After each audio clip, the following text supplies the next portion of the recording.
There's a superstition that some objects should never be found, not because they hold any particular value, but because they carry curses, burdens tied to places best left forgotten. This is the story of Sarah, a woman who stumbled upon one such object, a simple, unassuming key.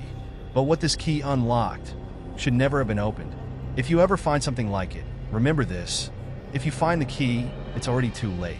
The air was thick with rain as Sarah trudged down a narrow, muddy path in the forest. It had been a long day of hiking, and as the sky darkened and the forest seemed to close in around her, she was ready to head back. Yet, something in her gut told her to push forward just a little further. She was a curious person by nature, always wanting to uncover the mysteries of the world, and this forest had always intrigued her. There were whispers about an old, abandoned cabin deep within the trees, but she had dismissed them as local myths. The moment her boots struck something hard in the mud, she knelt to inspect it. There, half buried beneath the damp earth, was an object glinting in the low light, a key. It was an old, rusted thing, with strange symbols etched into the handle, so intricate that it looked almost alive. Sarah hesitated for a moment, sensing a strange energy emanating from it. But curiosity got the best of her, and she picked it up, wiping away the dirt and feeling its cold, heavy weight. She turned the key over in her hand, the rust flakes crumbling away. It felt oddly warm, as if it had been waiting for her. Her first instinct was to ignore it, drop it back in the mud, and forget about it. But for some reason, she couldn't bring herself to do it. She slipped the key into her jacket pocket and continued her hike, the nagging feeling at the back of her mind growing with each step. It was dark by the time Sarah stumbled upon the cabin. Nestled in the heart of the forest, it appeared almost as if it had grown there naturally, dilapidated and covered in moss, its roof sagging and its walls crumbling. There was no sign of life, no footprints, no movement, no noise. Yet the cabin felt strangely familiar to Sarah, like it had been waiting for her, as though it was calling to her. The door creaked open as she approached. The air inside was stale, filled with the scent of rot and decay. It was dim, the only light coming from a small window on the far side of the room. She took a step inside, her boots clicking on the wooden floor. The dust hung in the air, disturbed only by her presence. But there was something else, something that seemed to stir in the silence. A faint, distant hum. In the center of the room sat an old, iron-bound chest. The moment Sarah saw it, she knew. The key was meant for that chest.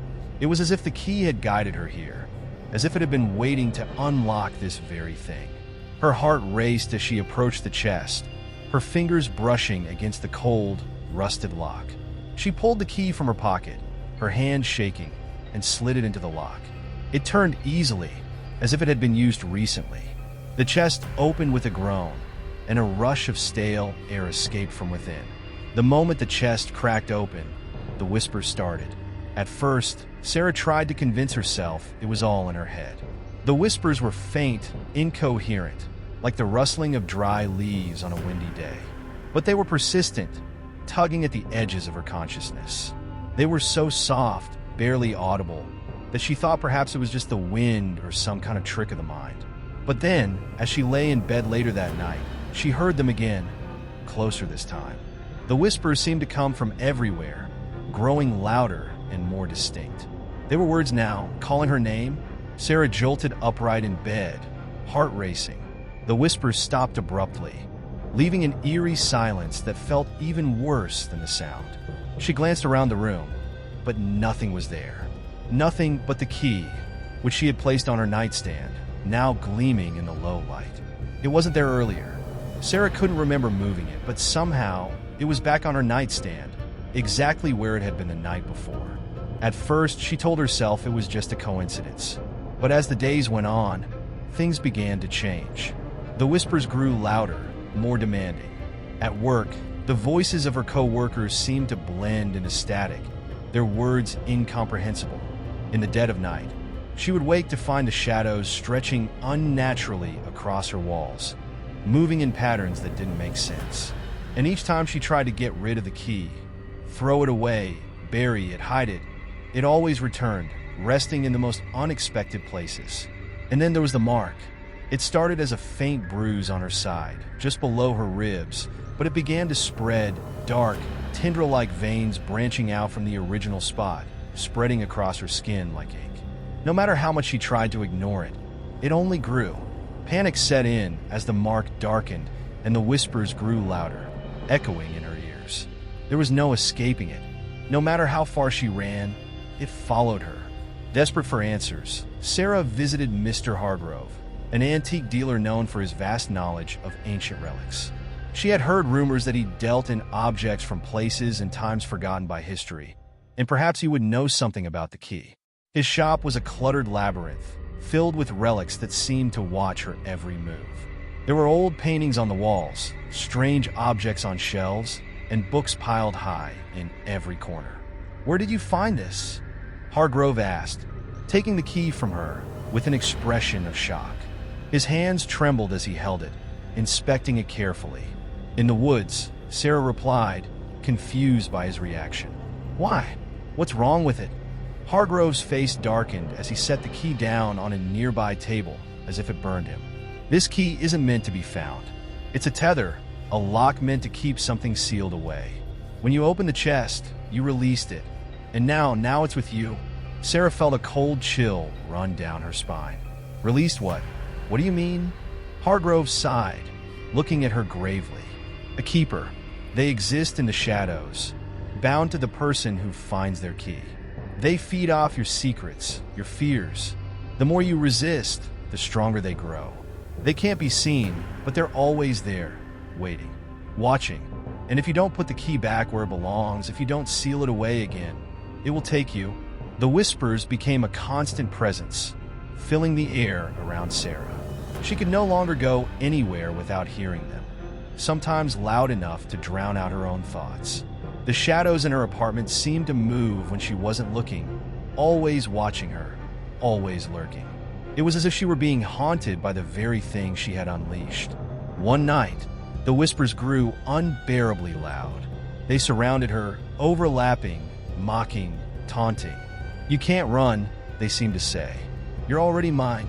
In a fit of panic, Sarah grabbed the key and ran to the kitchen, shoving it into a drawer and locking it away.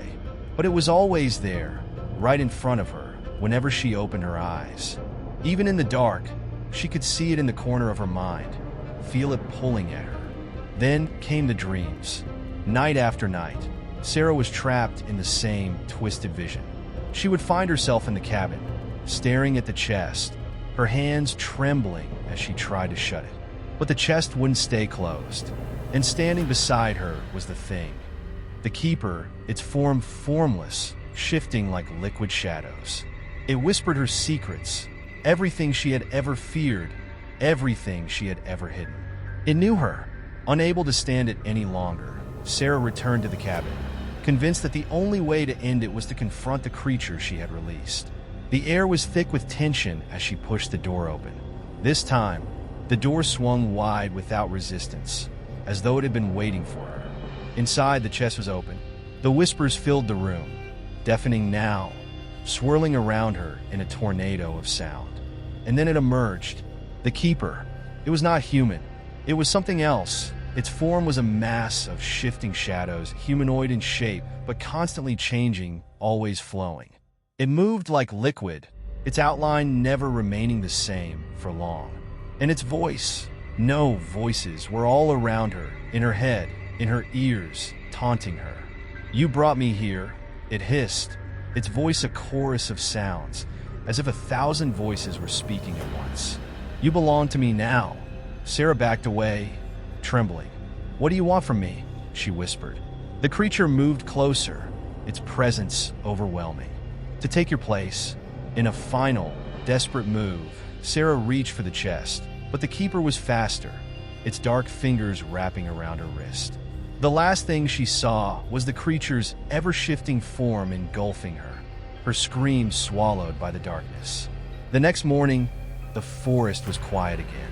The rain had stopped, and the sun was beginning to rise, casting a pale light over the trees. Another hiker, unaware of the horrors that had unfolded, stumbled across the key, half buried in the mud. If you find it, it's already too late. Some objects should never be found. The key is one of them. The screen fades to black. The words, "Run while you can," appear briefly before transitioning to the call to action.